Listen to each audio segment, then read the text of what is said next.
প্রিয় বন্ধুরা, আপনারা কি জানেন প্রকৃতির আট দেবশক্তির আসল রহস্য কি?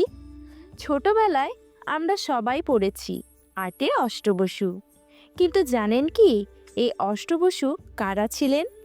হিন্দু পুরাণে অষ্টবসু হলেন আটজন দেবতা, যারা প্রকৃতির আটটি শক্তির প্রতীক।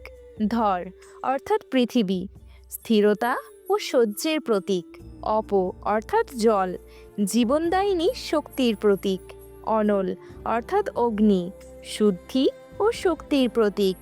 অনিল অর্থাৎ বায়ু, প্রাণের ও নিঃশ্বাসের প্রতীক। প্রত্যুষ অর্থাৎ সূর্য, আলোর ও জাগরণের শক্তির প্রতীক। প্রভাস অর্থাৎ আকাশ, দ্যুতি ও মহাজাগতিক শক্তির প্রতীক। সোম অর্থাৎ চন্দ্র, শান্তি ও অমৃতের প্রতীক। ধ্রুব অর্থাৎ ধ্রুবতারা, অটলতা ও স্থিরতার প্রতীক। পুরাণে বলা হয় এই আট দেবশক্তি মিলেই গড়ে তোলে ব্রহ্মাণ্ডের ভারসাম্য।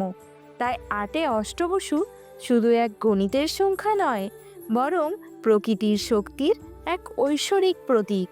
ভিডিওটি যদি আপনাদের ভালো লেগে থাকে তাহলে লাইক ও কমেন্ট করে অবশ্যই জানাবেন, আর আপনার প্রিয়জনদের সাথে ভিডিওটি শেয়ার করে সাবস্ক্রাইব করে পাশে থাকবেন পরবর্তী ভিডিও দেখার জন্য।